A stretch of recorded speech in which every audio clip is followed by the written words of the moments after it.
Herkese merhabalar, hoş geldiniz kıymetli dostlarım. 6 Eylül 2022 süper bir gündeyiz. Ay Oğlak Burcu'nda ve tüm açıları mükemmel. Sürprizli bir gün, sevineceğimiz bir gün olacak. Ayın Güneş'e, Uranüs'e, Kuzey Düğüm'e, Neptün'e hepsine harika açıları var. Ve son olarak gece saat 12.30 sıralarında da Plüto'yla kavuşacak. Zaten boşluğa girecek. Ama gün boyu bu etkileri yaşatacak bize. Sabaha karşı saat 5 gibi bir Şirona karesi var. Onun dışında gün boyu çok verimli. Yani gökyüzü toprak elementinde ve tüm gün bugün ayın bulunduğu pozisyonda da Venüs ve Merkür etkisi var. Bu da ne demek? İlişkilerimiz, para, fikir ve düşünceler kısmında güzel gelişmeler bekleyebiliriz. Hatta sürpriz gelişmeler olacak. Biraz sonra hangi burca ne gelebilir? Yayının devamında bugün onları da söyleyeceğim sizlere.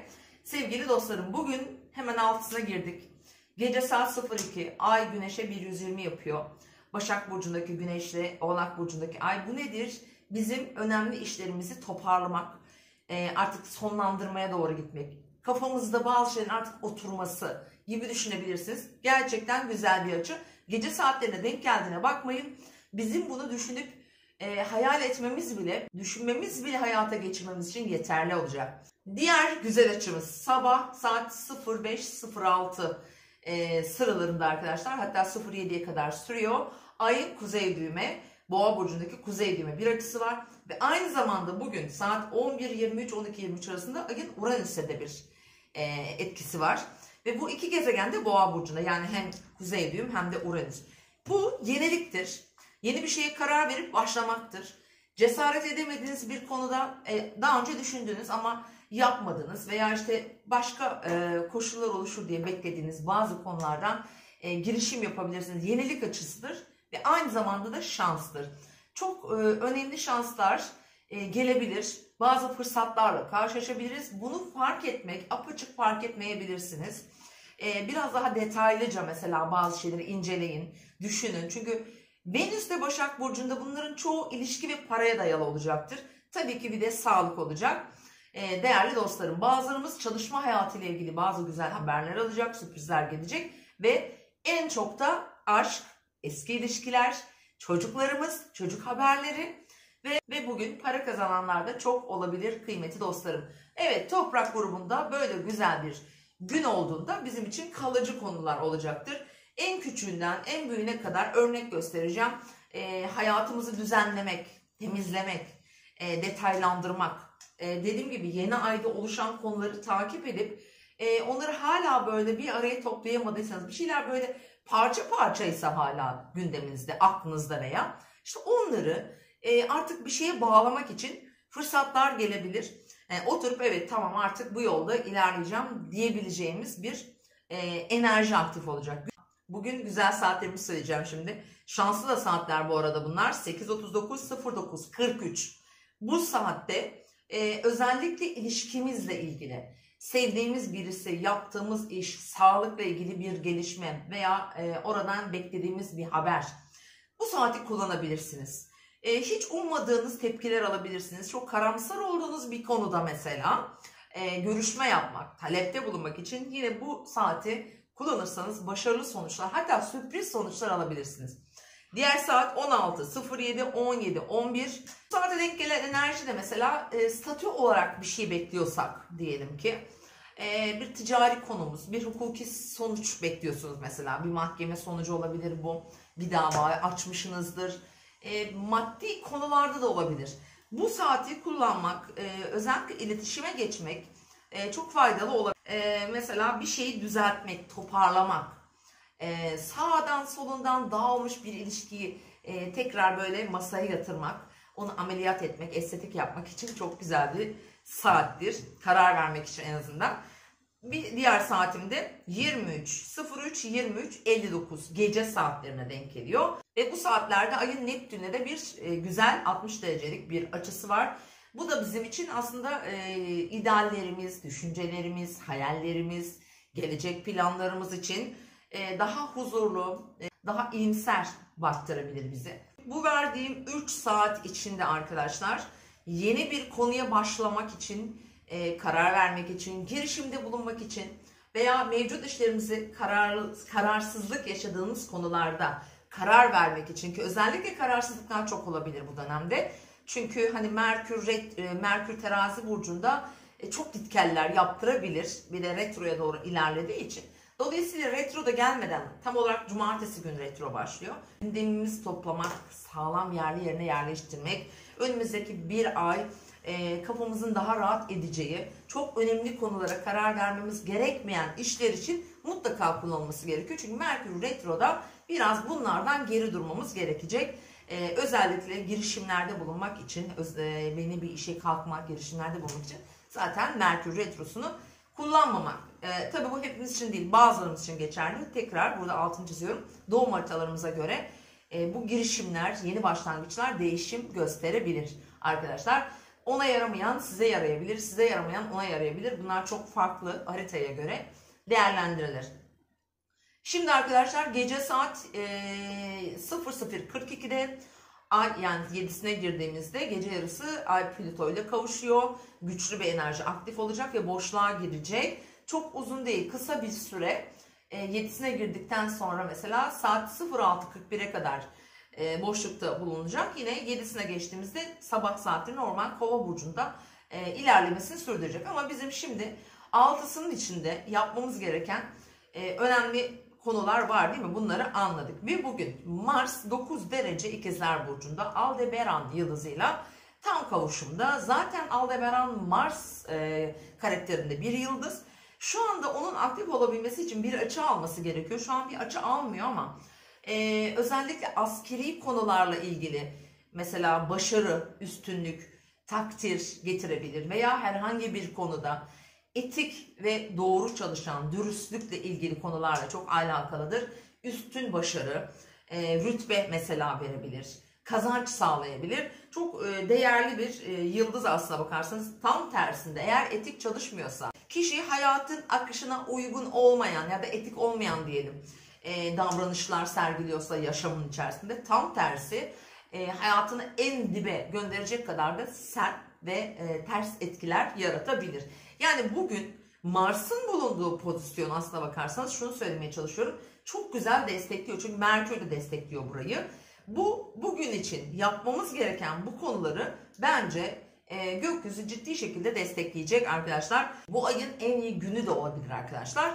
Çünkü hazır şimdi Ay Oğlak Burcu'nda olduğunda bu ayda bir kere söz konusu oluyor. Daha bir ay sonra Ay Oğlak Burcu'na gelecek ve dolayısıyla bir daha geldiğinde zaten Merkür Retro olacak.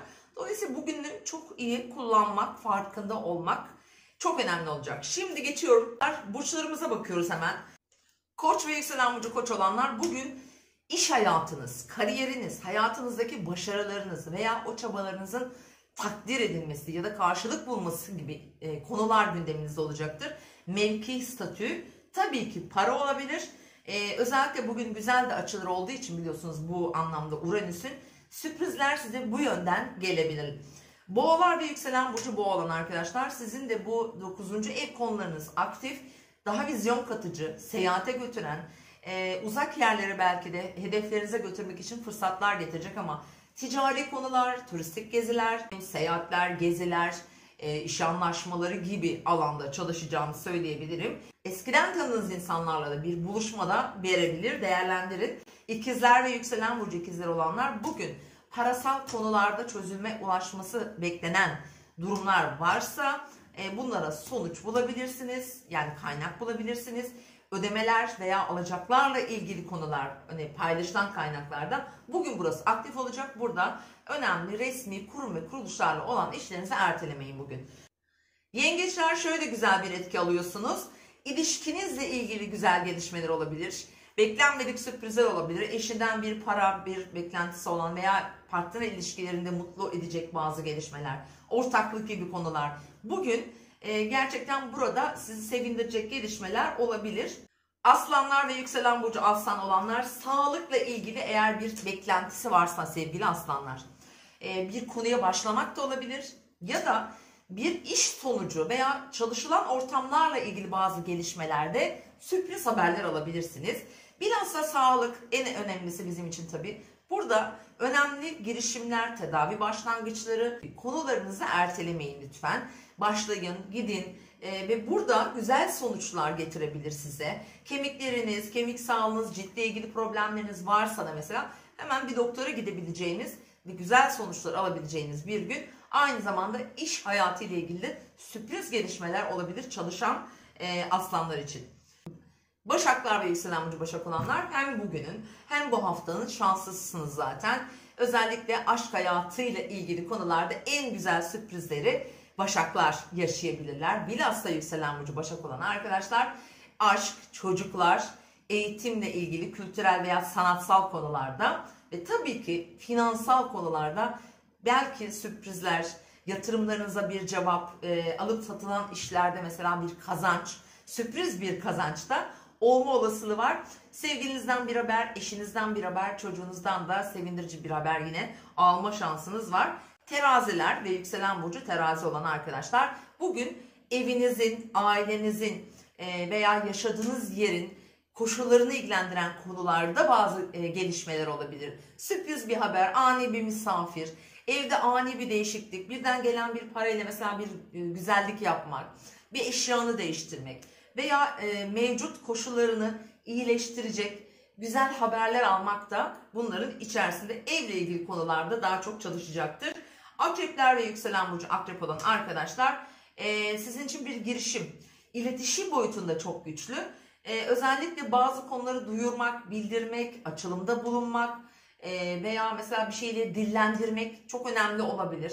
Niyetine girdiğiniz bir konuda mesela bir sosyal medya olabilir bu, bir işinizle ilgili bir ticari anlaşma olabilir. Yazılı sözlü ifadeler diyelim ve tabii yakın çevrenizle de iletişimlerinizde çok şaşıracağınız durumlarla da karşılaşabilirsiniz. Yaylar ve yükselen burcu yay olan arkadaşlar sizin için bugün para çalışabilir. Maddi konularda sürpriz bazı kazançlar elde edebilirsiniz. Bugün mesela bir başlangıç yapmak için veya önemli bir konuyu ertelememekte fayda vardır. Mesela bir ödemeniz olabilir, bir beklediğiniz para vardır ama bir alo deyin en azından siz hani hatırlatın veya ödemeniz gerekeni de tabii burada ödemeye çalışın. Yani maddi kaynaklarınızla ilgili sürpriz gelişmeler getirebilir bugün size. Oğlaklar ve yükselen burcu oğlak olanlar bugün tabii ki ay da burcunuzda olduğuna göre ve Venüs tarafından da yönetildiğine göre burada baktığınız zaman sizin için seyahatler gelecektir. Ani seyahatler gelebilir. Kendinizle ilgili ani bir karar alabilirsiniz. Bir yolculuğa çıkmak için veya önümüzdeki günleri planlamak, karar vermek, bir ilişki de olabilir bu arada bu. Veya işte hayatınızı ilgilendiren her konu aslında. Güç sizde, kumanda sizde, karar verecek merci sizsiniz. İlişkinizle ilgili gidişatı da yönlendirebilirsiniz bugün. Kovalar ve yükselen burcu kova olanlar 12. eviniz bilinçaltıyla veya içsel dünyanızla ilgili bir aydınlanma yaşayabilirsiniz. Uranüs aydınlatır. Böyle bir lamba yanar aniden ve bir şeyin farkına varırsınız. Böyle bir enerji aktif olacak. Sevindirici olabilir. Mesela bir ödeme sıkıntısı varsa hayatınızda mesela parayla ilgili veya beklediğiniz diyelim ki aklınızda hep o dönüp duruyorsa bununla ilgili de bazı şeyler gelebilir. Bu arada düşündüklerimize çok dikkat edelim. En çok neyi düşünüyoruz? En çok neyi konuşuyorsak hayatımıza onları çekiyoruz arkadaşlar. Balıklara geldiğimde balık ve yükselen burcu balık olan arkadaşlar en güzel etkiyi de siz alabilirsiniz.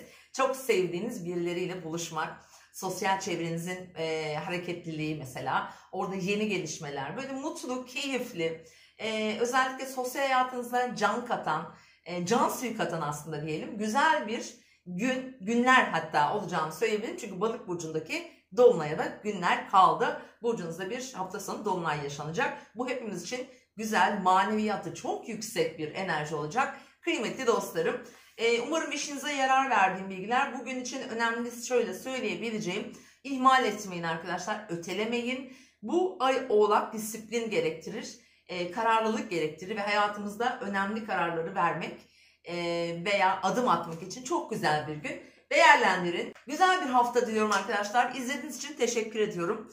Yarın yine görüşmek üzere. Hoşça kalın.